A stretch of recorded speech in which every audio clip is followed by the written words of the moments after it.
سلام، خیلی خوش اومدین به سرنوشت تو. مرسی که اینجا روی این ویدیو کلیک کردین. اگه هنوز منو سابسکرایب ندارین لطفا سابسکرایب کنید، چون من بهترین و شنیدنی ترین داستانا رو براتون میارم. با ترس و لرز به خان نگاه کردم. زیر دستش مثل جوجه‌ای که تو آب سرد افتاده تو روز زمستونی میلرزیدم. اما کی اهمیت میداد که ناری تو چه حالیه؟ فکم میلرزید و نمیتونستم حرف بزنم. بازومو گرفت و از روی زمین بلندم کرد. برادرت خیلی کم ما رو داغدار کرده، تو هم اضافه شدی؟ با چه حقی مادرمو عصبانی کردی؟ از روزی که تو به اینجا آمدی مادرم همش عصبانیه. خیلی ترسیده بودم. انقدر ترسیده بودم که نمیتونستم توضیح بدم من هیچ کاری نکردم. فقط با فک لرزون و چشمهای ترسیده و وحشت کرده زمزمه میکردم من کاری نکردم. اولین بار بود که منو گیر آورده بود. ازش میترسیدم. پر از هیبت و مردونگی بود. از روزی که به اینجا آمده بودم همه با هم کار داشتن الا اون. هیچ کاری به کارم نداشت. حالا از بیرون اومده بود و دیده بود که مادرش عصبانی و فریاد میزنه و هرچی که دم دستش میاد تو سر و کله من میکوبه. دستمو گرفته بود و آورده بود تو این اتاق. وقتی که شنید گفتم کاری نکردم هولم داد و با هول دادنم رو سریم از سرم افتاد و تمام موها مثل یک آبشار ریخت رو شونه ها. برای چند لحظه ساکت شد و تو سکوت نگاهم کرد. از بین موهام با چشمای ترسیده خیرش شدم. دستی به موهام کشید و گفت چه موهای بلندی. موهاتو کوتاه میکنم تا یادت نره که از حرفای من سرپیچی نکنی. فریاد زد توبا برام قیچی بیار. تنم میلرزید و نمیدونستم چی کار کنم. برای اولین بار بود که تو این خونه میخواستم از خودم دفاع کنم، چون اونا میخواستن عزیزترین چیز منو بگیرن ازم. با گریه و حقیق کمی خودم رو عقب کشیدم، اما اون زورش خیلی بیشتر از من بود. شونم رو گرفت و منو پشت به خودش نگه داشت. با گریه گفتم تو رو خدا خان، چی کار موهام داری؟ به خدا قسم من کاری با مادرتون ندارم. از هر چیزی که عصبانی میشه روی من خالی میکنه. گله‌ای نیست، داغداره، خالی کنه. اما تو رو خدا خواهش میکنم موهای منو کوتاه نکنی. بدون اینکه اهمیتی بهم بده قیچی رو از دست توبا گرفت و موهامو گرفت تو دستش. دیگه نمیخواستم حتی خدا رو صدا بزنم.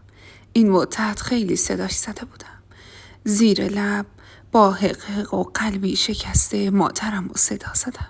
مثل بچه 1-2 ساله‌ای که موقع گریه مادرش رو صدا میزنه، منم بی پناه از همه جا مادرم رو صدا زدم. چند لحظه دستش رو هوا موند و بعدم موهامو ول کرد و از اتاق زد بیرون. نفس آسوده‌ای کشیدم و با گریه افتادم رو زمین. شاید بپرسین چرا روزگارم اینقدر تلخ و سیاه بود؟ چون من پیشکشی بودم برای اینکه دعوا تموم بشه. برادرم دوست صمیمی پسر خان بود. از صبح تا غروب کنار همدیگه بودن، همبازی بودن، بعد بزرگ شدن، حتی با همدیگه سربازی رفته بودن. هیچ وقت نفهمیدیم چی شد که یه روز دمدمای غروب همه جا پیچید که عباس کار مسلمو تموم کرده. گلگله‌ای تو روستا به پا شده بود که بیا و ببین. مادرم نمیدونست چی کار کنه. باورمون نمیشد که عباس همچین کاری کرده باشه. و عباس با گریه میگفت که اون همچین کاری نکرده. اما 2 مرد سیبیلدار و ریش سفید میگفتن خودشون به چشم دیدن که بعد از جر و بحث عباس مسلم و هول میده و این اتفاق میفته. شیخ و چند تا از ریش سفیدای روستا به خانواده خان گفتن شما معتمد و بزرگ این مردمین، شما باید گذشت داشته باشین و از شر اون پسر بگذرین.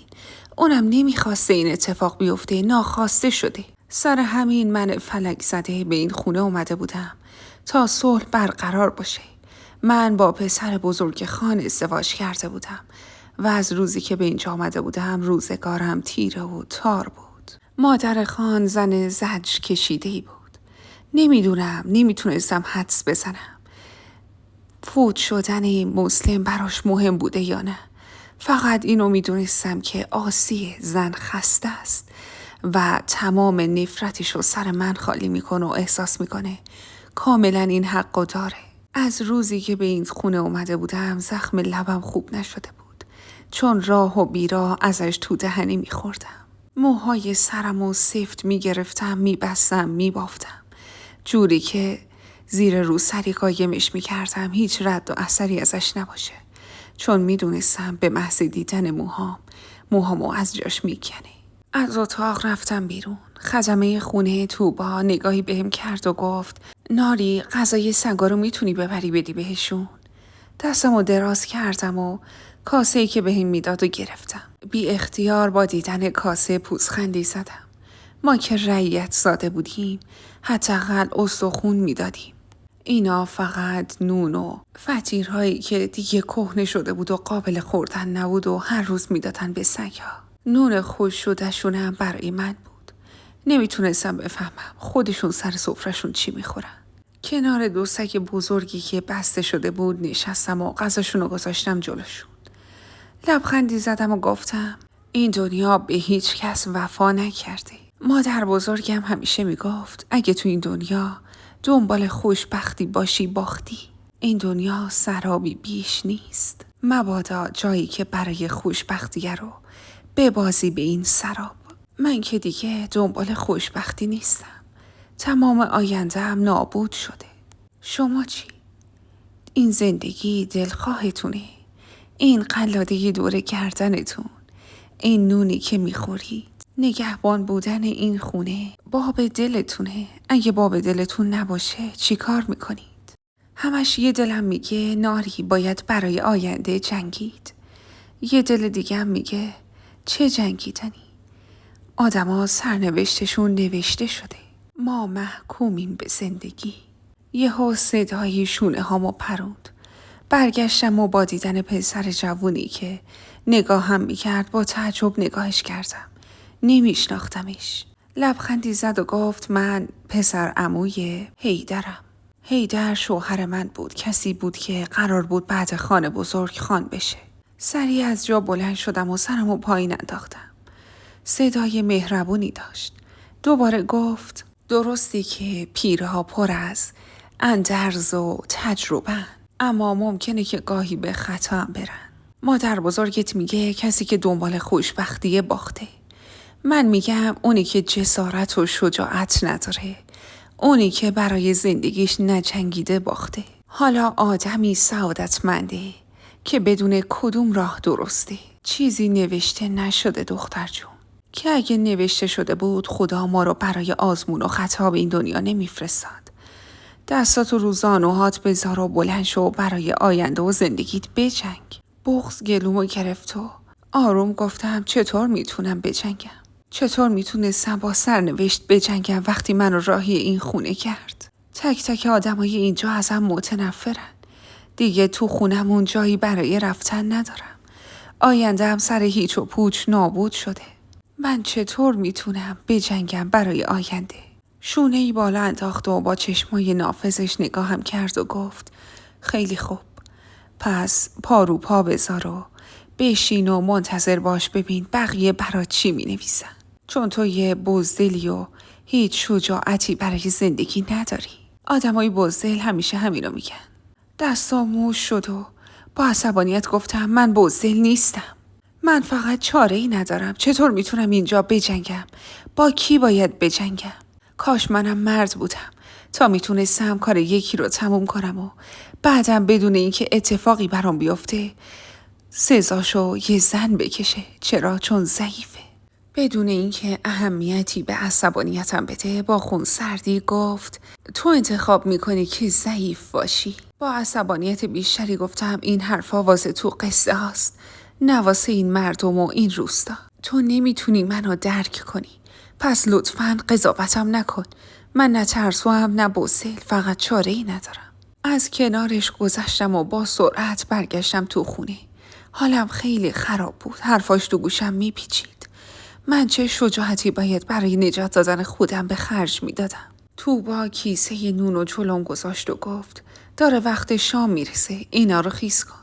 دستم و تو کاسه استیلی که کنار دستم بود انداختم و قطره‌های آب و پاشیدم روی نون. هفته یک بار یا نهایتاً 2 بار تو این خونه نون پخته میشد تو تعداد بالا. بعدم نونا رو خشک میکردن تا بیات نشه و موقع خوردن با آب خیسشون میکردیم و میذاشتیمشون کنار تنور. نرم میشدن. بعد از اینکه نونا رو آماده کردم دادم به توبا و از مطبخ بیرون رفتم. باورتون نمیشه اتاق من تو زیر زمین خونه بود، همراه توبا و بلقیس. دیگه از 8 شب به بعد روستا تو تاریکی مطلق میرفت. همه میرفتن خونه هاشون شام میخوردن. بعد از خوردن شامم یه چای میخوردن و به خواب میرفتن، چون از اون ور ساعت 4-5 صبح باید بیدار میشدن. اون روز خیلی گرسنم بود. دلم میخواست دست ببرم و از اون آبگوش حداقل شده از سیب زمینیش بردارم، اما میترسیدم. یهو یاد حرف اون پسر افتادم که بهم گفت شجاع نیستی. تکه‌ای از نون نرم و برداشتم. سریع 4-5 لاش کردم. یه تیکه گوشت و یه سیب زمینی توش گذاشتم و بعدم هلهلکی گذاشتم تو کش شلوارم. همون لحظه با دیدن خاتون که اومد داخل دستام شروع کرد به لرزیدن. میترسیدم اگه اینو میدید کارم تموم بود. دستامو پشتم قایم کردم و سرمو پایین انداختم.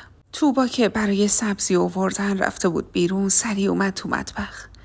با دیدن من و بلقیس و خاتون سلامی داد و بعدم سبزی رو تو سینی گذاشت و داد دست بلقیس و گفت تو اینا رو ببر من غذا رو بکشم. همچنان سرم پایین بود و توبا برای اینکه منو نجات بده از این جو سنگین گفت برو دوغا رو بردار بیار، من فراموش کردم بیارمشون.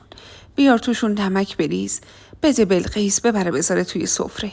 تا اومدم سری از مطبخ برم بیرون خاتون بازومو گرفت. آروم و با چشمایی که توش پر از رگه های قرمز بود و سرخ شده بود نگاهم کرد. از این نگاه آروم میترسیدم. بی اختیار شروع کردم به حقیق کردن. خیلی بچه تر از این حرفا بودم که بخوام تو اون خونه دووم بیارم. اونم زیر دست خاتونی که ذره ذات نداشت. در حالی که بازوم تو دستش بود رو به توبا گفت برای نهار چی خورده؟ توبا با من گفت نون خشک و چند تا دونه انگور. نگاه از من برداشت و به توبا دوخت و گفت نهارش سنگین بوده، دیگه نیازی به شام خوردن نداره. حق نداره شام بخوره توبا. توبا چشمی گفت و به قدری موتی و بدون وجدان بود که نمیگفت این دختر از صبح تا شب هیچی نمیخوره. وقتی خاتون میگفت غذا نخوره اونم میگفت چشم. از اونجا بیرون رفتم سمت سکویی که روش دوغ میذاشتن. با عجله لقمه رو از تو شلوارم در آوردم تا بخورم، اما نتونستم. ترسیدم متوجه بشن. دوباره سر جاش گذاشتم و دبه دوغو برداشتم و برگشتم تو مطبخ. دوغو تو پارچای استیل ریختم. توبا کمی نعنا و نمک توشون ریخت و همزد داد دست بلقیس. همونجا وایسادم. بلقیس برگشت و 2 نفری با هم نشستن ته مونده آبگوشت و خوردن بدون اینکه ذره‌ای به من تعارف کنن.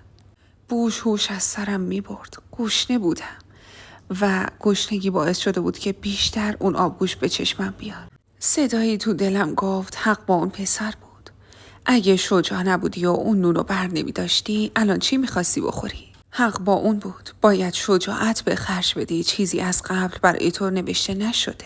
برگشتم زیر زمین و لقمه‌مو خوردم و روی زمین دراز کشیدم. کمی از اون ترسم ریخته بود. فردا که از خواب بیدار شدم مثل یه بچه گربه برای خودم یه استکون شیر دزدیدم و با لذت خوردمش. و اونجا بود که فهمیدم خاتون به این راحتی ها متوجه هر چیزی نمیشه. اون فقط منو ترسونده. و سر ظهرم چند دقیقه رو استراحت کردم و نشستم بدون اینکه خاتون ببینه. و اونجا هم فهمیدم که درست خاتون گفته حق هیچ استراحتی رو ندارم، ولی اون آمار منو نداره. من ظهرا میتونم چند دقیقه بشینم و استراحت کنم. دم غروب بود و دوباره رفته بودم به سگ‌ها غذا بدم و دوباره اون پسر رو دیدم. با دیدنش لبخندی زدم و گفتم حق با تو بود. هیچی از قبل نوشته نشده. تو این دنیا شجاعته که حرف اولو میزنه. دستاشو تو جیبش گذاشت و گفت چطور؟ تا خواستم جواب بدم یهو با دیدن حیدر رو لبم ماسید. حیدرم از کنار دستش بیرون اومد و تازه متوجه شدم که هر دو با هم بودن. خاتون نذاشته بود من به اتاق حیدر برم. شبی که اینجا اومدم با عصبانیت و نفرت گفت مگه هر کی از راه رسید میتونه با پسر من باشه؟ هر کسی لایق پسر من نیست و اون دختر حق نداره کنار پسر من باشه. سر همین منو فرستاده بودن زیر زمین کنار خدمه ها. حیدر فقط اسمن شوهر من بود و من نه میشناختمش نه جز 2-3 باری باهاش هم کلام شده بودم. چند لحظه ای نگاهم کرد، سرمو پایین انداختم و با خجالت شروع کردم به فرار کردن و ازشون دور شدم و قهقه‌های اون مرد رو شنیدم. اما حیدر آروم و تو سکوت نگاهم میکرد. دیگه مشغول کارای خودم شدم و یادم رفت که حیدر من اونجا دیده بود. شب موقع شام خوراک لوبیا درست کرده بودن. دوباره توبا داد نونا رو من تا آماده کنم. نون نرمی برداشتم و دوباره تو کش شلوارم گذاشتم. دوباره خاتون اومد تو و پرسید من نهار چی خوردم. توبا هم گفت نون خشک و پنیر. بلقیس از کنارش گفت یه سیبم خورد. خاتون ابروهاش بالا رفت و گفت با چه حقی به این سیب دادی؟ دلخور نگاهی به بلقیس انداختم و بعد نگاهمو سری دزدیدم و پایین انداختم. خاتون درست مثل کسی که بویی از آدمیزاد نبرده پر از لج و لجبازی و نفرت گفت نه تنها نهار حتی نیاز به صبحانه هم نداره.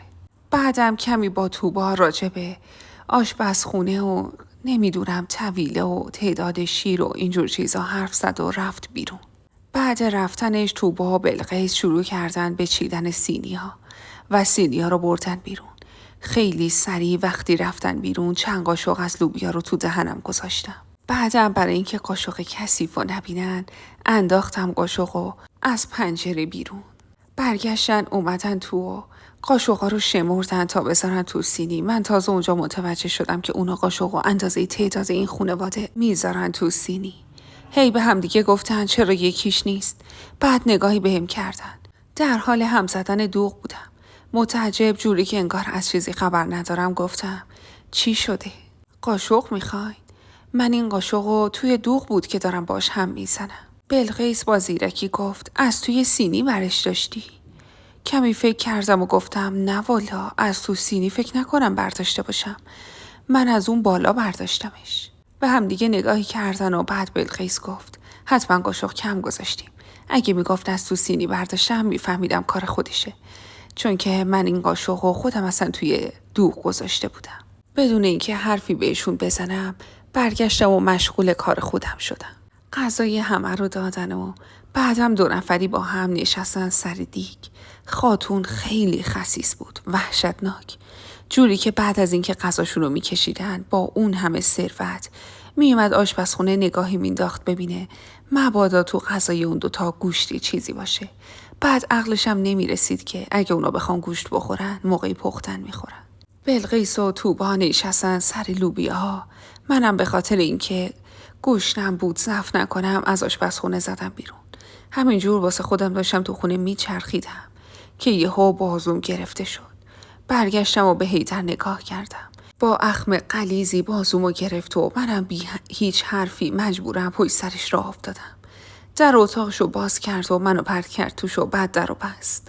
اومد طرفم و با عصبانیت گفت امروز چی کار حسین داشتی؟ برای چی نیشتو باز کرده بودی؟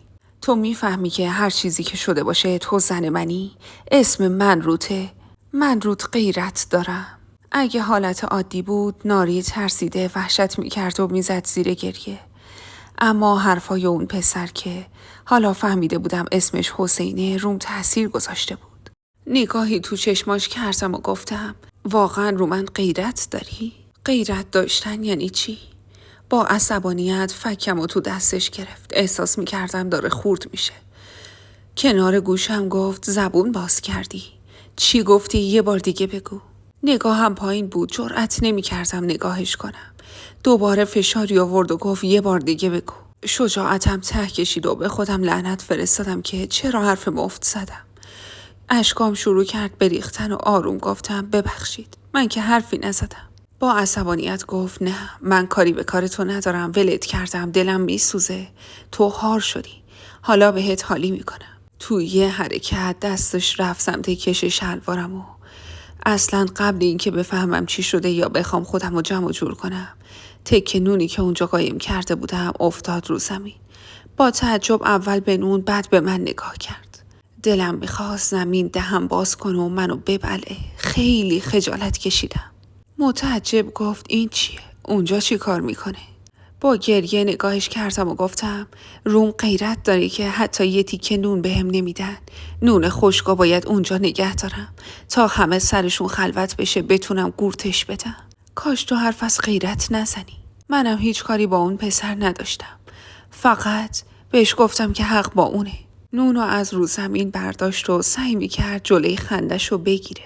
اما خیلی موفق نبود. لباش کش میرفت تون. نگاهی به دو طرف نون تو دستاش کرد و گفت پس تو درست مثل یه موش میری و نون میداستی. حالا که همچین کاری میکنی حداقل بیشتر بردار. با این یک کف دست کی سیر میشه؟ با طعنه گفتم کسی که مدت هاست غذا نخورده. اخماش رفت تو هم دیگه و گفت باید حق بدی، تو شرایط عادی عروس این خانواده نشدی. شالم رو سرم مرتب کردم و گفتم من که گلو و شکایتی ندارم. فقط شما دیگه نگو رو من غیرت داری و من همسر شما به حساب میام. کنارش زدم و بدون اینکه منتظر اجازش باشم از اتاقش زدم بیرون. شجاعت قشنگ ترین چیزی بود که حسین به من یاد داد. اولین بار که دهن باز کردم و حرف زدم باعث شد تو چشم حیدر برم. دیگه مثل قبل بهم بی توجه نبود. وقتی که رد می شدم متوجه می شدم که سر بلند میکنه و نگاهم میکنه. باعث شده بود منو بشنوه. فردای اون شب صدام کرد و گفت بیا تو اتاقم. یه لیوان چای بیار و بیا تو اتاقم. لیوان چای برداشتم و خواستم برم تو اتاقش. خاتون از اینکه من نزدیک حیدر بشم می ترسید و خوشش نمی اومد. با دیدن من که داشتم میرفتم سمت اتاقش با عصبانیت لیوان چای از من گرفت و داد به بلقیس و گفت دیگه هیچ وقت حق ندارم برم اونجا. منم پشت دیوار قایم شدم. وقتی کلی فوشم داد و عصبانیتش خوابید رفت تو اتاق خودش. به سرعت در اتاق حیدر رو زدم و رفتم داخل. نگاهی بهش کردم. لیوان چایش جلوش بود و نشسته بود. آروم گفتم خاتون اجازه نمیداد بیام. وقتی که رفت اومدم. سری تکون داد و گفت عجب، پس که اینطور تو از حرفای خاتون هم داری سرپیچی میکنی؟ حق به جانب گفتم سرپیچی نکردم، فقط حوصله اینو نداشتم که بعدن شما بیایی و بگی چرا به دستور من گوش نکردی. به خدا نمیدونم چی کار کنم، این وسط گیر افتادم. نمیدونم به حرف شما باشم، به حرف خاتون باشم، به حرف توبا و بلقیس باشم. به خدا که گیر افتادم این وسط. نمیفهمم گناه من چی بود که خدا همچین سرنوشتی رو جلوی من گذاشت. در حالی که انگار داشت به یه دلقه که پر حرف نگاه میکرد پاش رو پاش انداخت و گفت به حرف شوهرت گوش کن. ساکت شدم و بهش نگاه کردم. با ابروهاش نگاهی به بشقاب غذا کرد و گفت حالا هم برو بشین غذا بخور. چند لحظه نگاهش کردم و پلک زدم. نگاه ازش برداشتم و خیره بشقاب شدم. مرغ سرخ شده یه بزرگی رو کلی برنج بود. نزدیک بشقاب غذا شدم و نشستم رو زمین. قاشق رو برداشتم و قبل از اینکه بخوام بذارم تو دهنم پایین کشیدم و پرسیدم شما غذا خوردی؟ سری به عنوان نه تکون داد و گفت من گرسنم نیست، تو بخورش. ابروهام بالا رفت و گفتم این سهم غذای شماست؟ نه خیلی ممنون، من نمیتونم غذای شما رو بخورم. بی حوصله گفت خودم گفتم بخوری، گرسنم نیست، بخور غذاتو. دوباره نگاهی به غذا کردم. بوش مستم میکرد. از گرسنگی داشت چشمام سیاهی میرفت. اما این که بخوام غذای اونو بخورم که نمیشد. آروم گفتم این غذا خیلی زیاده برای من. میشه با هم دوتایی بخوری؟ من تنهایی از گلوم پایین نمیره. حس میکنم سهم غذای شما رو دارم میخورم. فنجون چایشو زمین گذاشت و گفت خیلی خوب. فعلا که تو داری هر سازی میزنی و ما رو میرقصونی. بعد بلند میشی دستاتو تو کمرت میزنی و میگی من نمیدونم به کدوم ساز شما برقصم. جلو اومد و بشقاب غذاشو هم زد. کمی از سس مرغ روی برنج ریخت و تکه نونی برداشت. لقمه درست کرد و گرفت سمتم. لقمه به حدی بزرگ بود که اگه میخواستم تو دهنم بذارم پاره میشد. معذب لقمه را ازش گرفتم و گاز کوچیکی بهش زدم. 3-4 تا لقمه خودش خورد و دوباره یه لقمه‌ای به من درست کرد. تا خواست بگیره سمتم دید لقمه‌ام هنوز تو دستمه. متعجب به 2 تا گاز ریزی که به لقمه زده بودم نگاه کرد و گفت الحق که موش برازندته. این چه وضع غذا خوردنه؟ مگه تو دهن نداری؟ وقتی بچه بودم یه بار ماری رو تو جنگل دیدم که یه خرگوش رو بلعید.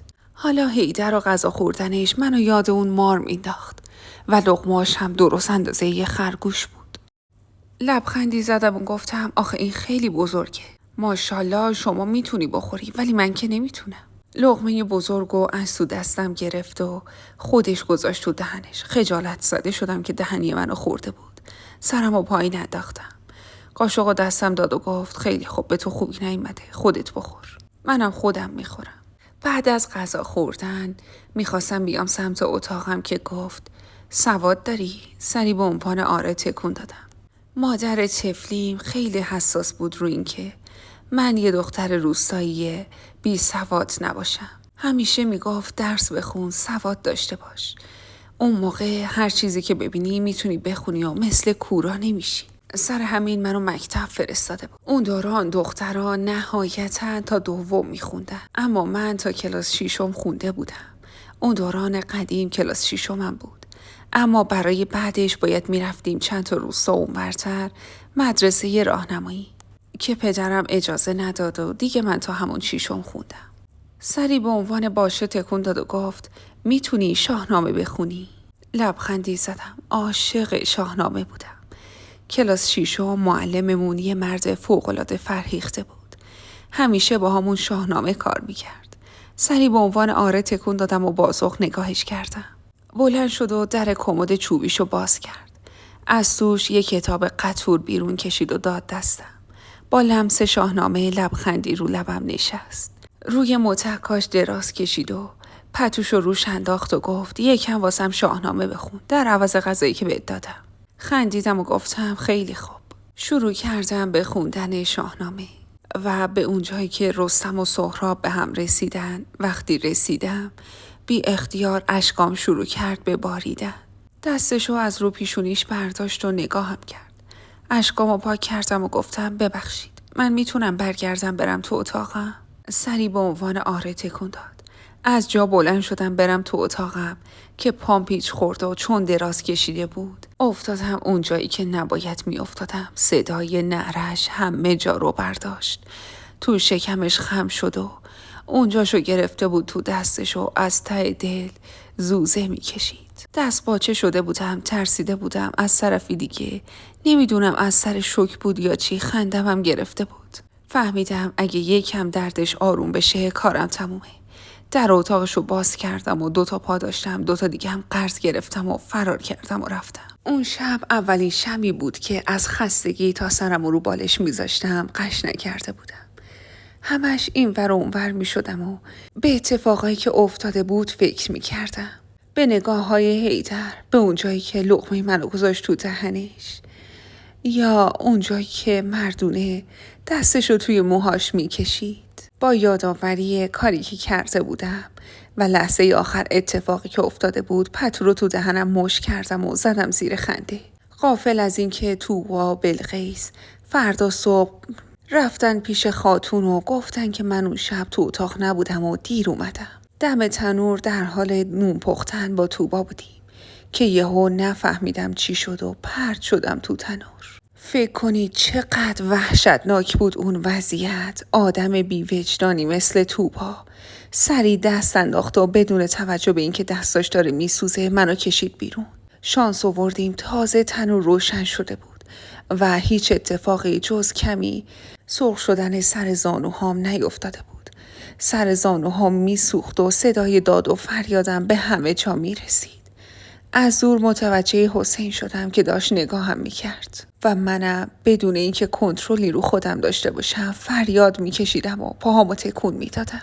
دردش طاقت فرسا بود. رو به توبا با التماس گفتم تو رو خدا برام آب بیار. خواهش میکنم. وای خدایا من دارم میسوزم. تو همون حال متوجه خاتون شدم و از تعجب خشکم زد. تازه فهمیدم که من خودم نیفتادم، یکی منو هل داد. به سمتم اومد و روسری که دور سرم بود محکم تو دستاش مچاله کرد و گفت دیشب کدوم گوری بودی؟ کجا رفته بودی؟ درد بدنم یه طرف، این کار خاتونم یه طرف دیگه. نمیدونستم چی جواب بدم. ازش ترسیده بودم. توی چشماش هر چیزی دیده میشد جز رحم و معرفت. قبل از اینکه کاری کنم کسی منو به عقب کشید. برگشتم و به حسین نگاه کردم. رو به خاتون گفت خاتون این چه کاریه که میکنی؟ از خدا بترس. این فقط یه دختر بچه است. آهش دامنتو میگیره. اگه هم کسی کاری کرده، اگه هم کسی عزیزتو ازت گرفته، این دختر بچه نیست. هر کس این بین گناهکار باشه، این یه دونه گناهکار نیست. خدا رو خوش نمیاد. این چه کاریه که با این طفل معصوم میکنی؟ خاتون که خجالت زده شده بود از اینکه حسین اونو تو این وضعیت دیده، شروع کرد به غر زدن که تو نمیدونی این دختر چه فتنه ها که نمیکنه. حقشه هر بلایی سرش بیاد و اینجور حرفا. بعدم با عصبانیت رفت سمت خونه. حسین داد زد سر توبا که زود باش برو آب بیار. منتظر چی؟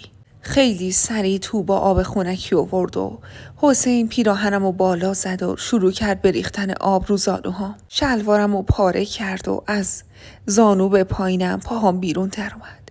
روشون آب میریخت و دست میکشید و منم از درد فریاد میکشیدم. گویا صدای فریادهام به گوش کسایی که تو استبل بودن میرسه. خان و حیدر با سرعت تمام اومدن این سمت باغ. حسین با عصبانیت رو به خان گفت خان همیشه همه جا حرف از عدالت توه. چطوره که تو خونت همچین بی عدالتی داره میشه؟ این دختر کنار تنور وایساده بود و از همه جا بیخبر داشت نون میپخت.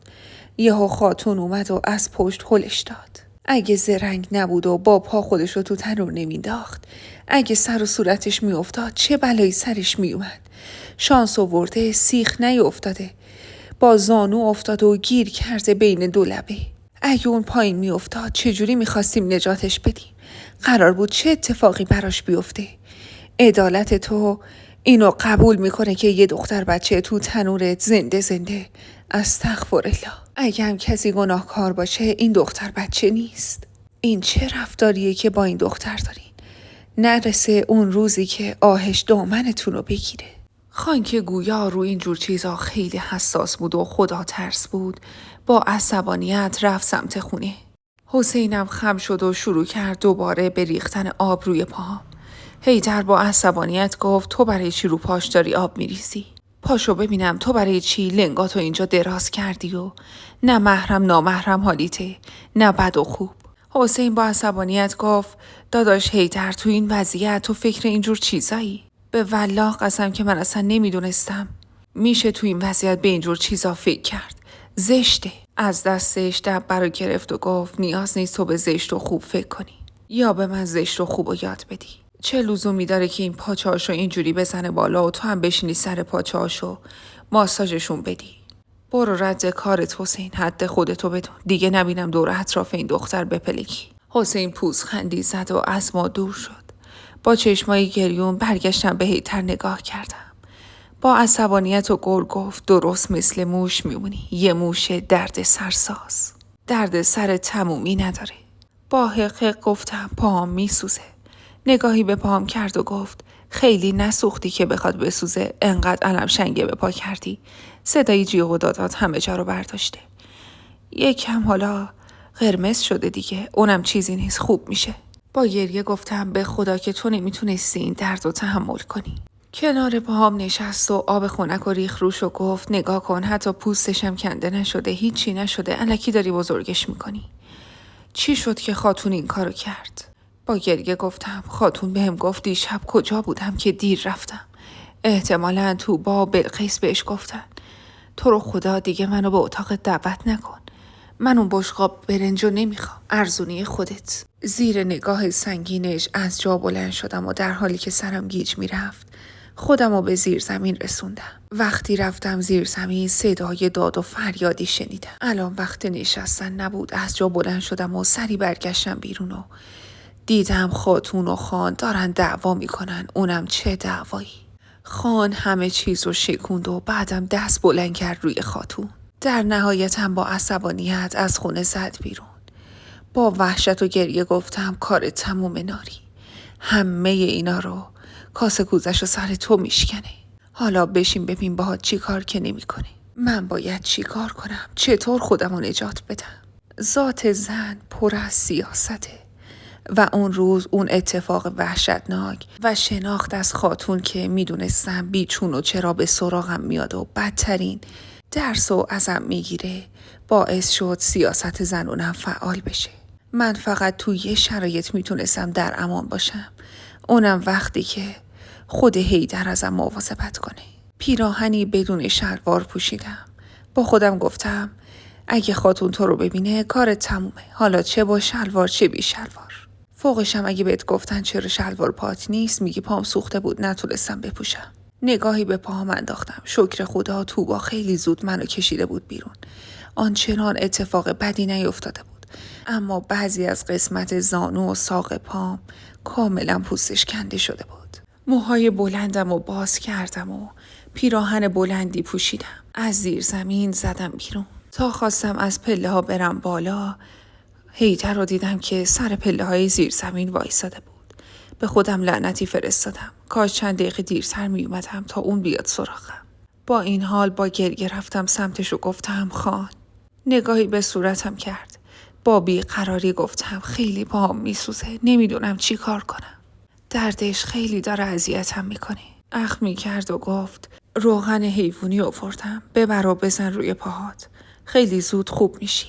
با چونه لرزون موهامو کنار زدم و گفتم چه نیازه که زود خوب بشم وقتی فردا صبح کارم تمومه. خاتون اومد و گفت فردا صبح اسمش خاتون نیست اگه کار منو تموم نکنی. میشه ازتون چیزی بخوام؟ بی حرف و ساکت نگاهم کرد. سعی کردم گریه نکنم. تو چشماش نگاه کردم و سرد و خاموش گفتم اگه فردا صبح خاتون کار منو تموم کرد خیلی زود منو دفن کن. نذار که مادرم جسم زخمی منو ببینه. اومدم برگردم برم که مچ دستمو گرفت و چیزی گفت که جز اون حق نبود که بگه. کنار گوشم آروم گفت مگه من مردم که کسی بخواد تو رو دفن کنه یا کارتو تموم کنه؟ برو وسایلتو بردار، همین حالا از اینجا میریم. با ناز بهش نگاه کردم و گفتم کجا میریم؟ تو میخوای ازم مراقبت کنی؟ با حس مردونه‌ای که بهش دست داده بود چشماشو رو هم گذاشت و گفت آره، برو وسایلتو بردار و بیا. سریع برگشتم تو اتاق. از توی گنجه هر چی که داشتم و برداشتم. یه پیراهن سفید داشتم با یه شلوار جورابی. تنها لباس درست درمونم همون بود. اومدم برم که متوجه یه پیراهن اناری رنگ شدم. خیلی زیبا بود. با یکم فکر یادم اومد که بلقیس اینو برای عروسی پسرموش دوخته بود. اونم برداشتم و گذاشتم تو بوقچه. حالا بعدن فوقش بلقیس یکم موهامو میکند. سریع بوقچم و برداشتم و از اونجا زدم بیرون. جلوی در انباری وایساده بود. رفت سمت خانه و ازش خداحافظی کرد. منم سر به زیر انداخته بودم. پشت سرش رفتم. پیاده شروع کردیم به راه رفتن. نمیدونستم کجا میخواد منو ببره. اما همین که از اون خونه دور شده بودم انگار داشتم میرفتم بهشت. حالم خیلی خوب بود. دیگه سوزش پاهم به چشمم نمیومد. هوای تمیز و تو ریه هام میفرستادم و از بادی که موهامو تو تاریکی به بازی گرفته بود لذت میبردم. فانوس و بالا آورد و گفت ای بابا قاطی کردم، از این جاده باید میرفتیم یا اون یکی؟ ترسیده کنار گوشش گفتم تو رو خدا زود باش، میترسم گرگا بهمون حمله کنن، صداشون خیلی واضحه. در حالی که ریش و سیبیلش هنوز تمیز و مرتب در نیامده بود از بالای شونه نگاهی بهم کرد و گفت تا وقتی من اینجا هم از هیچی نترس. چشمامو رو هم فشار دادم و گفتم چشم. با یکم راه رفتن رسیدیم به خونه‌ای که مد نظرش بود. یه خونه بالای تپه ها بود. همه جا تاریک بود. کمی نفت تو بخاری ریخت و روشنش کرد. هوا خیلی سرد بود. بعدم 2 فانوس رو روشن کرد و گذاشت بالا. یه دست لافتوشک بود. اونا رو روی زمین پهن کرد و رو بهم گفت بیا دراز بکش.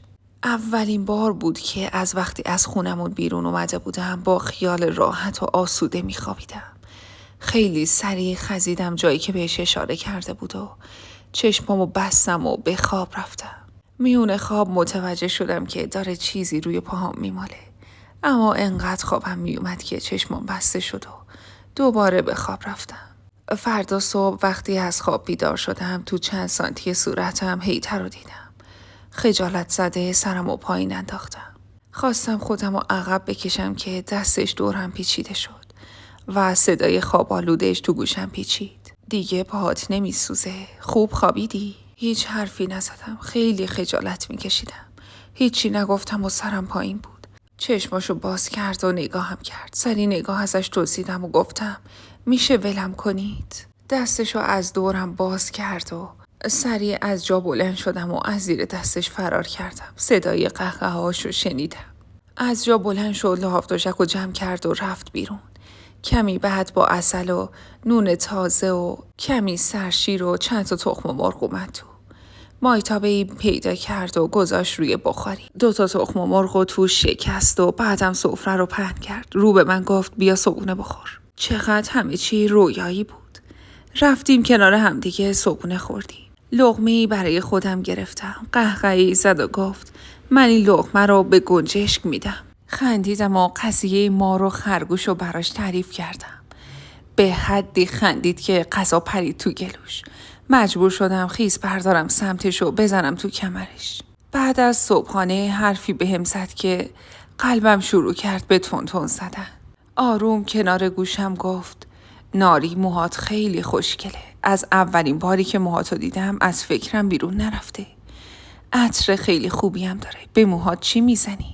در حالی که دستش سمت روسریم رفت و از رو موهام انداختش زمین و نفسای عمیقش رو تو سرم حس میکردم گفتم هیچی نمیزنم. دیدم کار داره به جاهای باریک میکشه. خجالت زده خودم رو عقب کشیدم. اونم خودش رو جمع و جور کرد و سرش رو پایین انداخت. بعدم در حالی که جوگیر شده بود سرش رو بلند کرد و تو چشمام نگاه کرد و گفت تا وقتی من هستم دیگه کسی نمیتونه اذیتت کنه. بعد از گفتن این حرف با چشمای اشکی نگاهش کردم. نمیدونستم میتونم بهش اعتماد کنم یا نه. این حرف تا کیه؟ اگه به هم دست بزنه چی؟ بازم اینجوری میگه یا فقط جوگیر شده؟ چه میدونستم که مرام و معرفت هیدر اصلاً به خاتون نرفته. اون روز موهامو بافت و دوباره روغن به پاهم زد. بعدم بهم گفت استراحت کنم، اون برمیگرده روستا. دم غروب میاد اینجا. اگه هم گرسنه شده هم نون و عسل هست. بعد رفتنش با خیال راحت دراز کشیدم. تو حالت عادی اگه این ساعت تو روستا بودم باید مثل چی پا به پای خر کار میکردم. اما حالا راحت دراز کشیدم و از فرصت استفاده کردم. یه دل سیر خوابیدم. دیگه پاهامم نمیسوخت. دم غروب بود که برگشت و اومد. لای نون چند تا سیخ، کباب و گوشت و جگر و اینجور چیزا بود. گذاشتش رو بخاری و گفت از یه روستایی خریدم و آوردم. کتشو که در آورده بود ازش گرفتم و آویزون کردم و گفتم نیازی به زحمت نبود. من صبحونه خورده بودم. دیگه نیاز به شام نبود. لبخندی زد و گفت اینجوری که نمیشه. باید قوی بشی. سفره شامو بنداز بخوریم. خیلی خستم. بعد بخوابیم. آروم کنارش نشستم و گفتم خاتون چیزی نگفت من کجا؟ نیم نگاهی تو صورتم انداخت و گفت تو به این کارا کار نداشته باش. روسریتم از سرت در بیار. آدم که پیش شوهرش روسری سرش نمیکنه. بلند شو سفره رو بنداز. بلند شدم و سفره شامو انداختم. پرسید چی کار کردم؟ با لذت برگشتم سمتش و گفتم فقط خوابیدم. اندازه تمام نخوابیدنای این مدت فقط خوابیدم. دست درد نکنه. خیلی خوب بود. لبخند کمرنگی رو لبش نشست. بعد از خوردن شام 2 چای ریختم و کنارش نشستم. لبخندی زد و گفت فردا شب شاهنامه میارم. هنوز مزه اون روزی که برام شاهنامه خوندی از یادم نرفته. همیشه آرزوم بود که یه زنی بگیرم سواد داشته باشه. بعد شاهنامه‌مو بدم دستش و ازش بخوام برام شاهنامه بخونه. با خجالت خندیدم و سرمو پایین انداختم. یهو پرسید آرزوی تو چی بود؟ با چشمای گرد شده نگاهش کردم و گفتم برای چی؟ چه آرزویی؟ شونه‌ای بالا انداخت و گفت چه میدونم. مثلا دوست داشتی با کی ازدواج کنی؟ با خجالت لبخندی زدم و گفتم خب من دوست داشتم نمیدونم. تا حالا بهش فکر نکرده بودم. اما دوست داشتم با کسی ازدواج کنم که دست روم بلند نکنه. آره، همیشه این آرزو رو داشتم. کسی که خیلی مهربون باشه. بادی به قبقبش داد و سیبیلش رو خاروند و گفت خب من همینم دیگه. با خجالت دوباره سرم رو پایین انداختم. چونم رو گرفت و سرم رو بالا برد. تو چشمام نگاه کرد و گفت حس میکنم عاشقت شدم. چشمات، صدات، موهات، هیچ کدوم از یادم بیرون نمیره. امروز تو طویله همش یادم میرفت چی رو کجا گذاشتم، چون تمام مدت تو جلوی چشمام بودی. میخوام با خاتون حرف بزنم، بگم که من تو رو به عنوان عروس قبولت دارم و اگه اون نمیتونه قبولت کنه به خدا قسم من تو رو انتخاب میکنم و تا همیشه تو همین خونه میمونم و تو اون خونه بر نمیگردم. اما اگه قراره انتخابت کنه و بهت احترام بذاره با هم دیگه میریم تو اون خونه. اون شب حیدر کلی وعده وعید میده به ناری. میگه که اونو به زودی برمیگردونه خونه با عزت و احترام. بعدم اون شب رسما ناری زنش میشه. فردای اون روز حیدر میره با خاتون حرف میزنه، اما خاتون پاشو توی یک کفش میکنه و میگه هیچ وقت نمیتونه ناری رو به عنوان عروس قبول کنه. حیدر باید یا مادرش رو انتخاب کنه یا اون دختر رو. حیدر هم چیزی نمیگه و از ناری میخواد فعلا تو اون خونه بمونه. از طرفی دیگه خاتون در تلاش بوده که برای حیدر زن بگیره، اما حیدر زیر بار نمیرفته تا اینکه ناری باردار میشه و وقتی که باردار میشه حیدر به خاتون میگه که ناری بارداره به امید اینکه خاتون قبولش کنه، اما باز قبولش نمیکنه و عصبانی میشه از اینکه بارداره و دعا میکنه که بچه‌شو نبینه ناری. حیدرم عصبانی میشه و از اون خونه میاد بیرون و میگه دیگه حتی واسه سر زدنم اونجا نمیره. خانه بزرگم که از حرف مردم خجالت میکشیده از اینکه دیگه پسرش همراهش نباشه، پا به پاش کار نکنه، یا نوش جای اینکه تو خونه مجلل اون به دنیا بیاد توی خونه کاهگلی به دنیا بیاد. به خاتون میگه که تو این خونه یا جای توه یا جای ناری. خود ناری میگه هیچ وقت نمیفهمه که چرا خاتون انقدر ازش متنفر بوده. اما روزی که شوهرش بهش میگه اون دختر به این خونه میاد، تو میخوای قبول کن میخوای نکن و از اینجا برو، میگن تا صبح دوام نمیاره. صبح توبا میره کنارش و میبینه که فوت شده. گویا تو خواب از هرس سکته کرده. توبا جوری وفادار خاتون بود که گهگداری به پر و پای ناری میپیچیده. ناری هم به حیدر میگه و حیدر هم توبا و بلقیس و از کار بیکار میکنه و بهشون میگه که یا برن سر زمینای کشاورزی کار کنن یا هم کلن بیکار شن. اونم که جای خواب نداشتن میرن تو باغ و اونجا مشغول به کار میشن. بعد از فوت خاتون حدوداً 20 سالی خانه بزرگ عمر میکنه.